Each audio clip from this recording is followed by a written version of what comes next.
যখন রুটি খেতে ভালো লাগে না তখন একটা ছুরি দিয়ে রুটিটাকে এরকম লম্বা লম্বা করে কেটে ফেলুন, আর তারপর সেটাকে একটু সেদ্ধ করে নিন, আর তাই দিয়ে একটা দারুণ রেসিপি বানিয়ে ফেলুন। নমস্কার, কুইজিনিয়া চ্যানেলের পক্ষ থেকে সকলকে জানাই সাদর আমন্ত্রণ। আমাদের সবার চ্যানেল কুইজিনিয়াকে সাবস্ক্রাইব করে পাশে থাকা বেল বাটন আর অল আইকন প্রেস করে রাখলেই সব নতুন ভিডিও নোটিফিকেশান আপলোড হওয়া মাত্র পৌঁছে যাবে আপনাদের কাছে।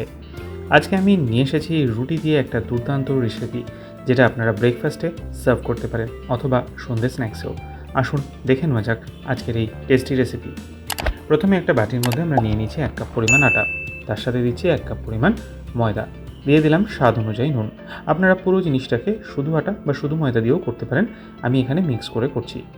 এবার আমার মা প্রথমে আটা ময়দাটাকে নুন দিয়ে একটু মিশিয়ে নিল, আর তারপর অল্প অল্প করে জল দিয়ে, যেরকম নর্মাল আমরা রুটি পরোটার ডো মাখি ঠিক সেইভাবে মেখে নিচ্ছে। এটাকে আস্তে আস্তে এরকমভাবে মেখে নেওয়া হলো।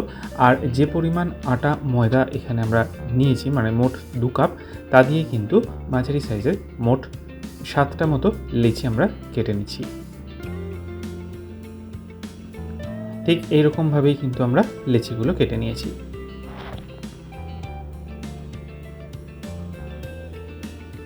লেচিগুলো আমাদের এখানে কিন্তু কাটাটা হয়ে গেছে।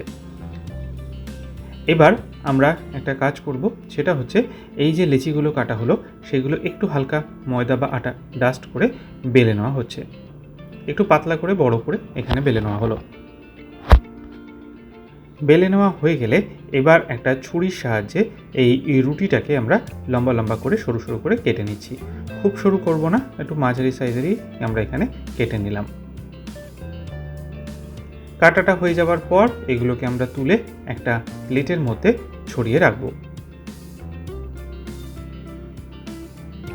ঠিক এরকমভাবেই প্লেটের মধ্যে আমরা ছড়িয়ে রাখছি একটার পর একটা।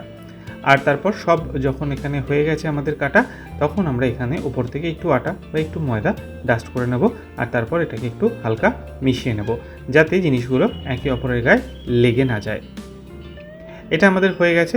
এদিকে কড়াইতে নিয়ে নিয়েছি জল। জলটা যখন টকবক করে ফুটতে শুরু করবে তখন ওখান থেকে আমরা একে একে এর মধ্যে দিয়ে দিচ্ছি, ঠিক যেরকম আপনারা ভিডিওতে দেখছেন। এইবার এটাকে আমরা মিনিট 3 থেকে 4 সেদ্ধ করে নেব হাই ফ্লেমে। তবে সেদ্ধ করার সময় খেয়াল রাখবেন যেন না গলে যায়, অতিরিক্ত সেদ্ধ যেন না হয়ে যায়, তাহলে কিন্তু পরে ভাজার সময় সমস্যা হবে। ঠিক এরকমভাবে দেখুন একটার গায়ে কিন্তু একটা লাগেনি, খুব সুন্দরভাবে সেদ্ধ হয়ে গেছে। এগুলো আমাদের সেদ্ধ হয়ে গেছে। গ্যাসের ফ্লেমটাকে আমরা অফ করে দেবো। এগিয়ে যাব তার আগে মনে করিয়ে দিই আমার নতুন চ্যানেল লাইফ ইজ প্রেশাস, যেখানে জীবনের নানা দিক নিয়ে আমি আপনাদের সাথে আলোচনা করি। চ্যানেলটাকে সাবস্ক্রাইব করতে আজকের ভিডিও ডেসক্রিপশন বক্সের লিঙ্কটা প্লিজ চেক করে নেবেন। আর যদি ভিডিওগুলো ভালো লাগে লাইক শেয়ার কমেন্ট করতে ভুলবেন না যেন। ফিরে আসি রেসিপিতে। এবার আমরা এটাকে একটা ঝাঁঝরির মধ্যে নিয়ে নেব জলটাকে ঝরিয়ে দেওয়ার জন্য, আর তারপর সঙ্গে সঙ্গে এর মধ্যে আমরা ঠান্ডা জল ঢেলে দিচ্ছি। ঠান্ডা জলটাকে দিয়ে ভালো করে আমরা এটাকে ঝাঁকিয়ে নেব, যাতে জলটা এর মধ্যে থেকে পুরো বেরিয়ে যায়। তারপর এতে দিয়ে দিচ্ছি সামান্য একটু সাদা তেল, দিয়ে একটু মিক্স করে নিচ্ছি যাতে এটা একদমই একটার গায়ে একটা না লাগে। এবার এদিকে আমরা নিয়ে নিয়েছি সাদা তেল। সাদা তেলটা গরম করে নিয়েছি, কিছু সবজি নিয়ে নিয়েছি। তার মধ্যে রয়েছে কিছুটা পরিমাণ বাঁধাকপি সরু সরু করে কাটা, কিছুটা লাল ক্যাপসিকাম, কিছুটা হলুদ ক্যাপসিকাম, তার সাথে রয়েছে কিছুটা সবুজ ক্যাপসিকাম, আর রয়েছে একটু গাজর। চাইলে আপনারা এর মধ্যে বিনস বা অন্য কোনো সবজি পছন্দ হলে সেগুলো অ্যাড করতে পারেন। এবার তেলটা গরম হয়ে গেলে সমস্ত সবজিগুলো এর মধ্যে দিয়ে দিলাম। সবজিগুলোকে দিয়ে মিনিট খানেক একটু নাড়াচাড়া করে নেব, আর তারপর সবজিগুলো যাতে তাড়াতাড়ি কুক হয়ে যায় বা তাড়াতাড়ি নরম হয়ে যায়, ওপর থেকে দিয়ে দিচ্ছি আমরা স্বাদ অনুযায়ী নুন। নুনটা বুঝে দেবেন, কারণ এর মধ্যে রুটির টুকরোগুলো কিন্তু পড়বে। নুনটাকে দিয়ে ভালো করে নেড়েচেড়ে মিশিয়ে মিনিট 3 থেকে 4 আমরা এটাকে ভাজতে থাকবো। আপনারা চাইলে এটাকে যদি আমিষ করতে চান তো এর মধ্যে পেঁয়াজ দিতে পারেন, রসুন কুচি দিতে পারেন, সমস্ত কিছুই দিতে পারেন। দিয়ে দিচ্ছি 1 টিস্পুন সয়া সস, তার সাথে দিচ্ছি 2 টিস্পুন রেড চিলি সস, তার সাথে দিচ্ছি 3 টিস্পুন টমেটো সস। চাইলে আপনার এর মধ্যে গ্রিন চিলি সস সেটাও অ্যাড করতে পারেন। দিয়ে ভালো করে নেড়েচেড়ে আরও মিনিট খানেক থেকে মিনিট 2 সময় নিয়ে এটাকে আমরা ভেজে নিচ্ছি।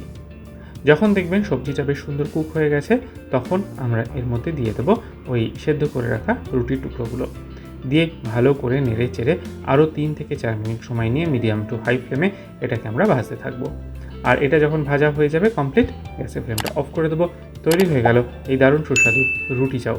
অতি অবশ্যই বাড়িতে একবার ট্রাই করুন, আর কমেন্টে জানান কেমন লাগলো খেয়ে। ভালো লাগলে বরাবরের মতো একটা লাইক এবং প্রচুর শেয়ার করতে ভুলবেন না যেন। যারা এখনও চ্যানেল কুইজিনেকে সাবস্ক্রাইব করেনি অনুরোধ করবো চ্যানেলটাকে সাবস্ক্রাইব করে এই পরিবারের সদস্য হয়ে যাওয়ার জন্য। লাইফ ইজ প্রেশাস, গল্পে শেখালে কাল চ্যানেল দুটিকে সাবস্ক্রাইব করতে আজকে ভিডিও ডিসক্রিপশন বক্সে লিঙ্কটা প্লিজ চেক করে নেবেন। সবাই ভালো থাকবেন, সুস্থ থাকবেন, দেখা হবে পরের রেসিপি নিয়ে।